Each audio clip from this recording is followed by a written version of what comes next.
Hello, everyone. Welcome back to the Adoption Squad, the Minisode, and thank you for listening. I am your host, Mary. Annie will join us for our next full episode on Wednesday, where she will discuss making contact with her biological family. Today, we will focus on one of our listeners in this minisode. Angelina wrote to us to share her adoption experience. Here is her story. I am a big believer in choosing my own language as opposed to positive adoption language that is foisted upon us by the industry. I was raised by adopters. They are not my parents, and I do not refer to them as mom or dad. My parents are the people who I share a genetic connection with.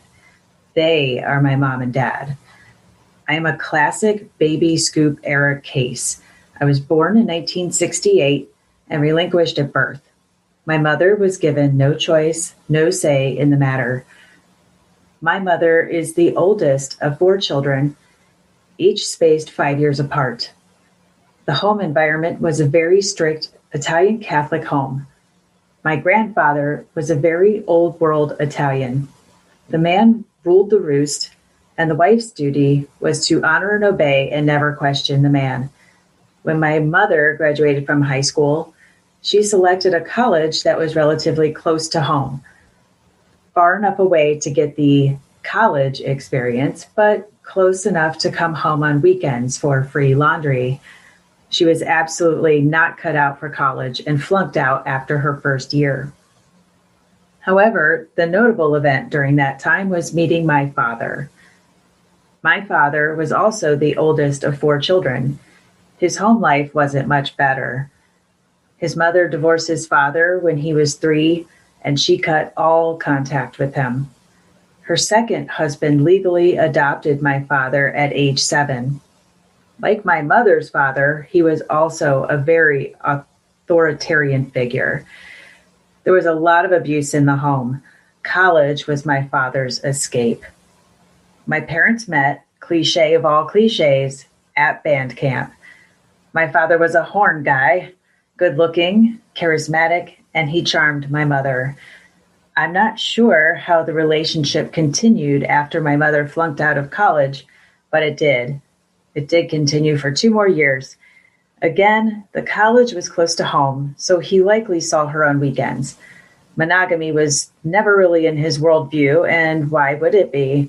He was young, good-looking, and it was the 60s.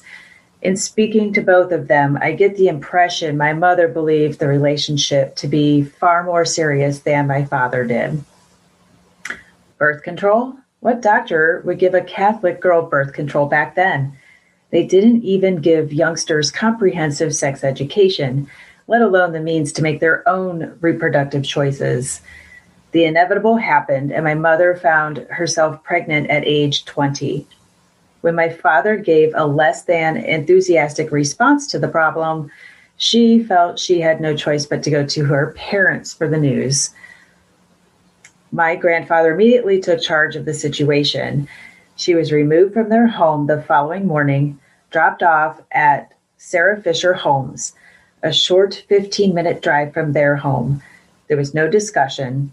Keeping her baby was not an option. I'm told my grandmother tried to make a case to keep me, but once my grandfather made his ruling, that was the end of it. My mother's siblings were all told the lie that she had magically decided to go back to college. They did not question this. Their home life did not allow them the freedom to challenge their father on things like that. My mother gave birth. Her parents did not visit her during her pregnancy. There was nobody who loved her there by her side when I was born. Nobody to hold her hand and comfort her. A nurse made the mistake of letting her hold me, not realizing she had intended to relinquish me.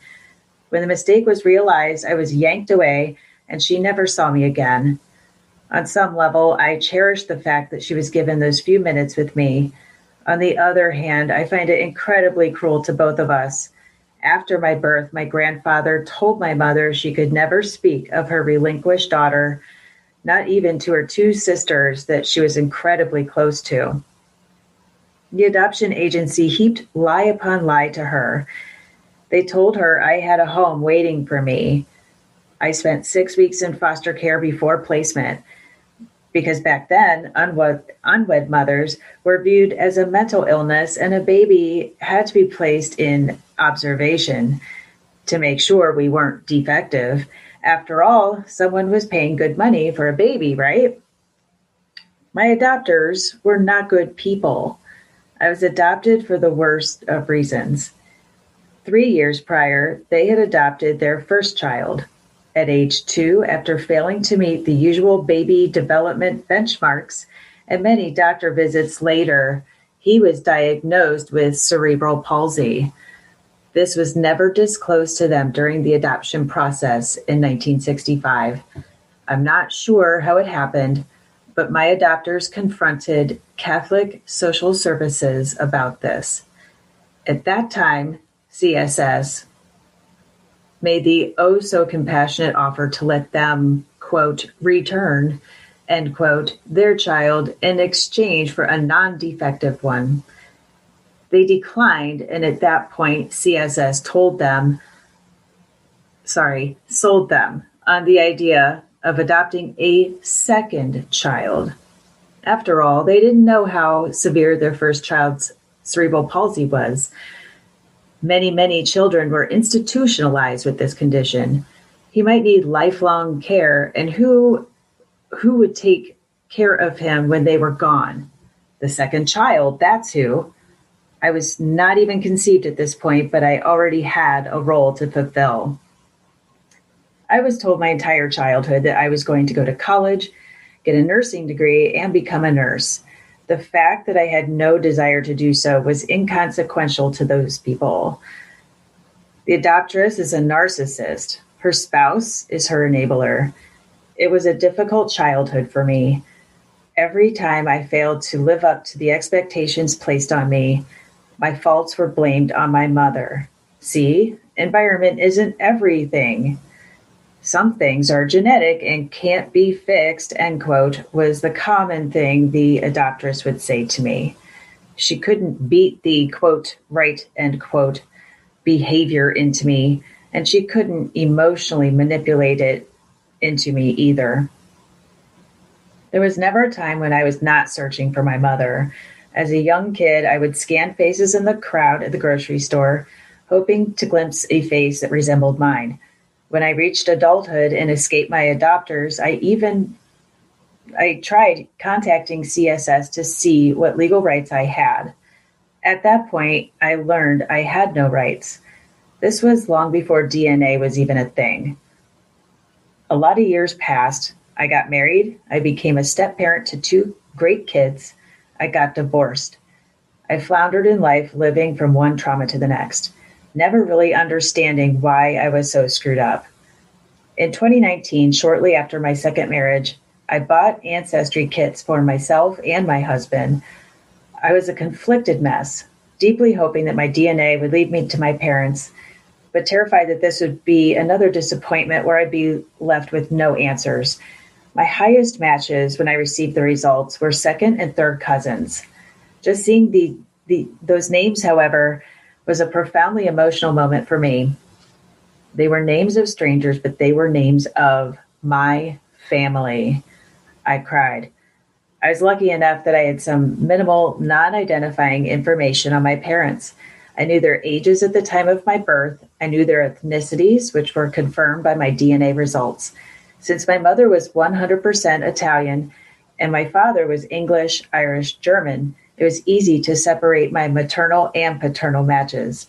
I did some Googling and learned about the Leeds method of DNA sorting and went to work looking for my mother. Here I was, age 51.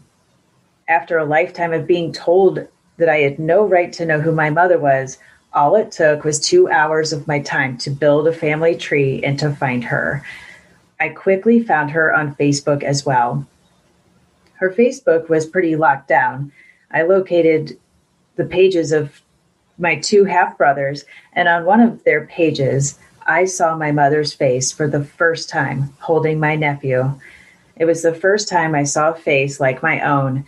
I sobbed like a baby. I knew instantly it was her.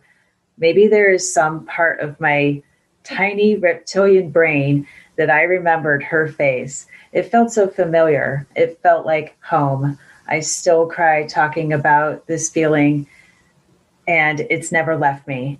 It took me 2 weeks before I could even look at her photo without bursting into tears, and I must have looked at that picture 100 times a day. I emailed her and hoped for the best. It took her a month to respond. It was the most agonizing wait of my life. I stalked my Gmail account. What prompted her response? Well, prior to identifying her, I had reached out to someone I was told was the, quote, family genealogy expert, end quote, a fourth cousin. He called me up and told me I looked just like a side of the family he correctly identified as my grandmother's line. When I told him I already tried emailing my mother but had not heard back, he suggested I contact her younger sister, my aunt, who was very close to her and much more active on Facebook. He assured me that it would be safe to do so. I messaged my aunt and explained who I was, and that was how she learned the truth of the lie my grandfather created 51 years prior. She confronted my mother and made her reach out to me. It could have gone much worse in hindsight. Thankfully, my mother took it well. She was definitely in shock that I found her. It definitely took her time to have the courage to speak about it. She had carried the secret for 51 years. Nobody knew. She kept the secret from her spouse, my half-brothers, her entire family. But she came clean and told them all. I think it's been a relief for her, being unburdened after all this time. She suffered so much, not just my conception and birth. It is unbelievable to me that we did not randomly bump into one another during my childhood. My mother lives 1 block away from the adoptress's parents' home, a home I was visiting at least once a week my entire childhood. She attended the same church and worked every single Christmas craft show where I was showing up to buy Barbie outfits. I went to every church festival at that church, and she worked there. The creepiest is that my mother taught a rather obscure type of embroidery. The adoptress took that class when I was a teenager. I vividly remember her going to that class and seeing my mother's name in the class listing.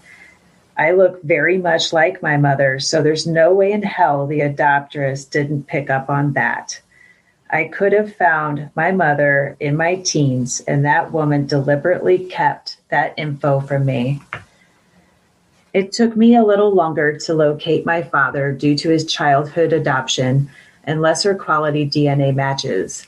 We connected in March this year, a few weeks before the pandemic lockdown. He was surprised, but has accepted things very well. I have 3 half-brothers on his side, and they've all been amazingly accepting. This makes me a bit of a unicorn among adoptees. It's very rare to find a situation where both families embrace the new surprise baby. I am in reunion with everyone: aunts, uncles, cousins, siblings, nieces, nephews. Is it easy? Hell no, it's complicated. But for now, it's good. My parents are both 75 now. Both of them are in poor health. I am determined to make the most of my time with both of them. Whatever time there is left will never be enough for me. It will never feel the deep sense of loss I was born with. It's a bit of a consolation prize, but it doesn't fix the wounds we've all endured at the hands of a predatory system that placed selling me for profit over my needs or my mother's. There's probably a lot I'm leaving out here, but that's what I've got for now. And she gives her birth name as Angelina. I did have an opportunity to chat with Angelina, and she wanted to add a little bit to her story.